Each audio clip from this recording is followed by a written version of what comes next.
আসসালামু আলাইকুম। আমি ক্লাসটা আবার রেকর্ড করতেছি ফোন থেকে, কারণ হচ্ছে আমি ল্যাপটপ থেকে যে ক্লাসটা রেকর্ড করছিলাম সেটা হচ্ছে দুর্ভাগ্যবশত কোনো একটা কারণে আপলোড হচ্ছে না। কেন হচ্ছে না সেটার কারণ আমি জানি না। তো একটু কষ্ট করে এখান থেকে দেখে নিও।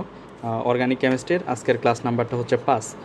যদিও এই ক্লাসটা একবার নিছিলাম, আবার কষ্ট করে নিতে হচ্ছে, তোমরা একটু ধৈর্য ধারণ করে দেখে নিও। তো আমরা এখানে হচ্ছে ইলেকট্রোফিলিক সংযোজন বিক্রিয়া, ইলেকট্রোফিলিক প্রতিস্থাপন বিক্রিয়া, এইগুলো পর্যন্ত দেখছিলাম বা শিখছিলাম। তো এখন হচ্ছে আমরা বেনজিনের ইলেকট্রোফিলিক প্রতিস্থাপন বিক্রিয়া দেখব। বেনজিনের ইলেকট্রোফিলিক প্রতিস্থাপন,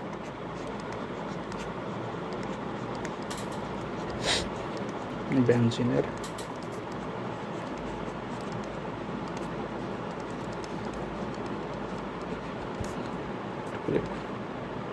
আচ্ছা, আমি পুরোটা না লিখলাম, ইলেকট্রোফিলিক বুঝো, ইলেকট্রোফিলিক প্রতিস্থাপন বিক্রিয়া।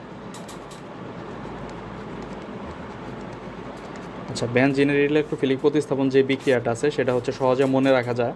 সেটা এভাবে, হ্যানা ফ্রিসা দ্বারা। হ্যানা ফ্রিসা। এখানে হ্যাঁ দ্বারা হচ্ছে হ্যালোজেন,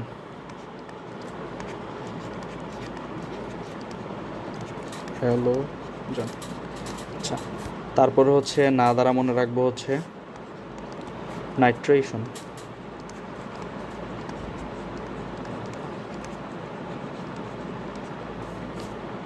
ফ্রি দ্বারা মনে রাখবো হচ্ছে ফ্রিডেল ক্রাফট।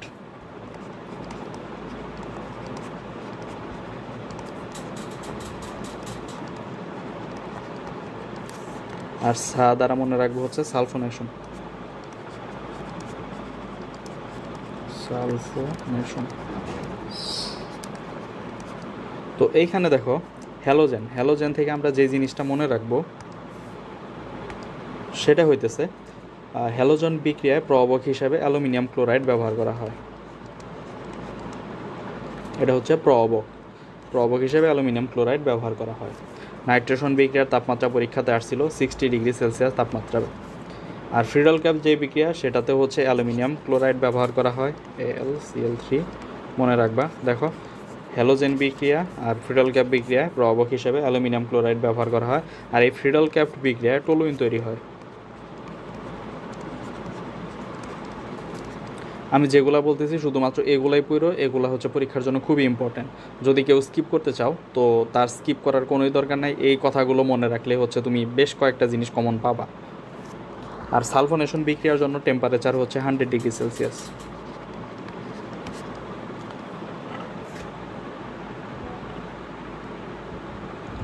এখান থেকে আমরা এখন দেখব হাকেল নাম্বার বা হাকেল সংখ্যা।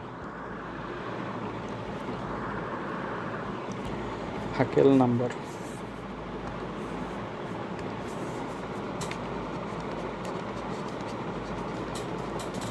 হাকেল নাম্বার। তো এটা একটু গুরুত্বপূর্ণ, এখান থেকে এমসিকিউ আসে। হাকেল সংখ্যা সমান কি? হাকেল সংখ্যা, হাকেল সংখ্যা সমান পাই ইলেকট্রন সংখ্যা। পাই ইলেকট্রন মানে কি? পাই বন্ধন যেমন জোড়া বন্ধন, এ পাই ইলেকট্রন হচ্ছে জোড়া, তার মানে হচ্ছে 2 করে থাকবে। তো এটার জন্য কিভাবে হাকেল সংখ্যাগুলো কেমন হয়, যেমন হতে পারে 2, 6, 14, তারপরে হচ্ছে এরকম। তো এখানে হচ্ছে একটা সূত্র আছে, এটা সহজে মনে রাখার জন্য। এটা হচ্ছে 4n + 2 দ্বারা, এখানে n হচ্ছে ওই ঘূর্ণন বা বলয় বা চক্র। 4n + 2 এখানে হচ্ছে দেখবে যে বেনজিনের মতো যে একটা করে চক্র হয়, এগুলো হচ্ছে n এর মান। যদি 2টা থাকে তাহলে 2টা হবে, যদি কোনো কিছু না থাকে তাহলে 0 হবে। তো হাকেল সংখ্যাগুলো কিভাবে নির্ণয় করে? তো হাকেল সংখ্যা কি কি হতে পারে? হাকেল সংখ্যা হতে পারে 2 কখন হবে? যখন n এর মান 0। তারপর হতে পারে হচ্ছে 6 হতে পারে, 10 হতে পারে, 14 হতে পারে। এগুলো হচ্ছে হাকেল নাম্বার বা হাকেল সংখ্যা। তো কখন কোনটা কোনটা হবে এই জিনিসটা এমসিকিউর জন্য গুরুত্বপূর্ণ। যেমন হচ্ছে সাইক্লোপ্রোপানাইলের একটা ক্যাটায়ন আছে, সেই ক্ষেত্রে হচ্ছে হাকেল নাম্বার 2 হয়, সাইক্লোপ্রোপানাইল। একটু মনে রাখো কষ্ট করে, সাইক্লোপ্রোপানাইলের ক্যাটায়নের ক্ষেত্রে হাকেল সংখ্যা 2। ন্যাপথালিনের ক্ষেত্রে 10। অন্যদিকে অ্যানথ্রাসিন যেটা, সেটা হচ্ছে ম্যাক্সিমাম, মানে 14 নাম্বার যেটা, সেটা হচ্ছে অ্যানথ্রাসিনের ক্ষেত্রে হয়। আর বাকি যেগুলো থাকবে বেশিরভাগ যেগুলো, সেগুলোর হচ্ছে 6, হাকেল নাম্বার 6।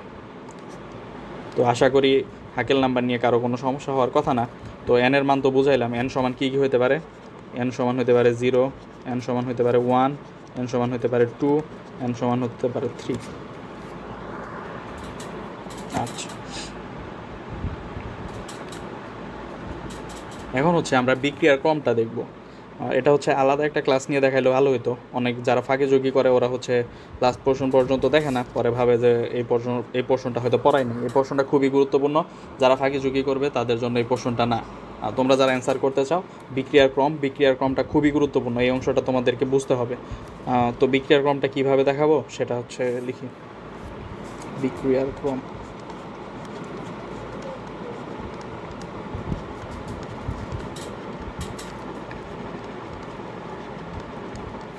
আচ্ছা, বিক্রিয়ার ক্রমটা তো তোমার বইয়ের মধ্যে দেখবা যে টোটাল 14টা বিক্রিয়া আছে, যেখানে হচ্ছে ক্রম নির্ণয় করা যায় এরকম 14টা বিক্রিয়া আছে।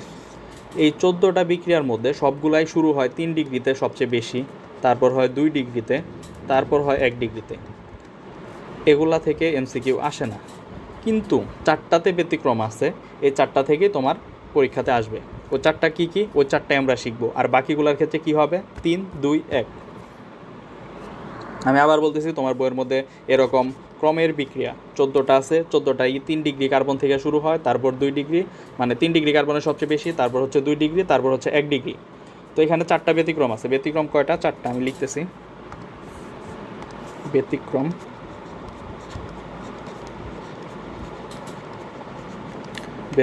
4টা। কোন 4টা? 1 নাম্বারেই হচ্ছে অ্যালকোহলের অম্লধর্মিতার ক্রম।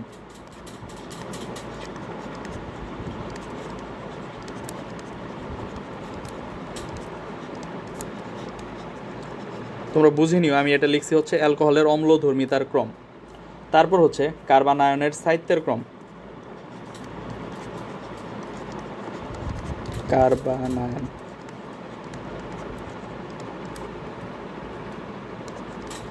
পুরোটা লিখতেছি না, বুঝে নিও, কার্বন আয়নের স্থায়িত্বের ক্রম। 3 নাম্বার হচ্ছে SN2 বিক্রিয়ার ক্রম। 4 নাম্বার হচ্ছে অ্যামিনের ক্ষারধর্মিতা।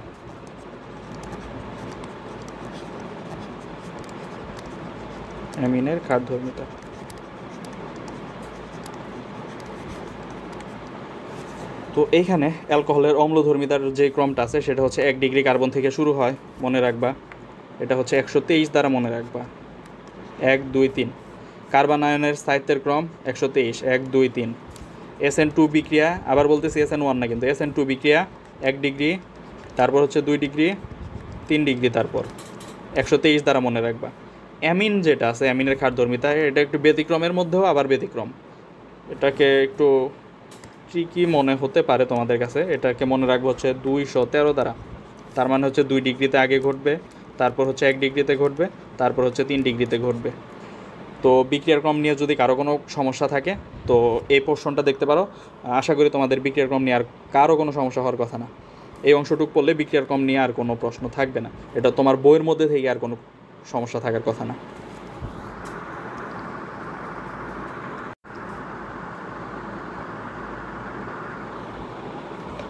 আচ্ছা, এখন আমরা যেটা দেখব সেটা হচ্ছে ইলেকট্রোফাইল কোনগুলা, নিউক্লিওফাইল কোনগুলা।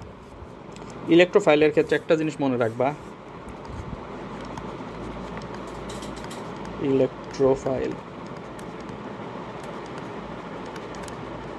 ইলেকট্রোফাইল কোনগুলা তুমি যদি এটা আইডেন্টিফাই করতে পারো তাহলে হচ্ছে এগুলো মুখস্থ করা লাগবে না। ইলেকট্রোফাইলটা আমি বলে দিচ্ছি, ইলেকট্রোফাইলটা হচ্ছে লুইস অ্যাসিড। অন্য গালি দিলি, লুইস অ্যাসিড। ইলেকট্রোফাইল সমান লুইস অ্যাসিড। তোমরা প্রথম অধ্যায়ে লুইস অ্যাসিডগুলো মুখস্থ করছো। তো লুইস অ্যাসিড আসলেই ইলেকট্রোফাইল মানে হচ্ছে লুইস অ্যাসিড। এগুলা বারবার মুখস্থ করার দরকার নাই। লুইস অ্যাসিডের মধ্যে কি আছে, FeCl3 আছে, AlCl3 আছে, দেন হচ্ছে BF3SO3, এগুলো হচ্ছে লুইস অ্যাসিড। এরপর হচ্ছে আমরা দেখবো হচ্ছে নিউক্লিওফাইল কোনগুলো আছে।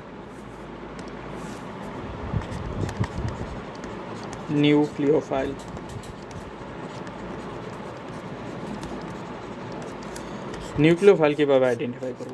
নিউক্লিওফাইল চেনার জন্য আমাদেরকে লুইস বেস সম্পর্কে জানা লাগবে। লুইস বেস কোনগুলা দাঁড়াও আগে।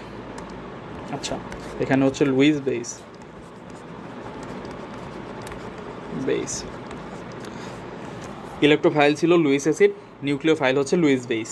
লুইস বেসের মধ্যে হচ্ছে পানি, অ্যামোনিয়া এগুলোই আছে, H2O NH3 আরও যা যা আছে লুইস বেসের মধ্যে থেকে শিখছিলা সবগুলো এখানে বসাই দিও।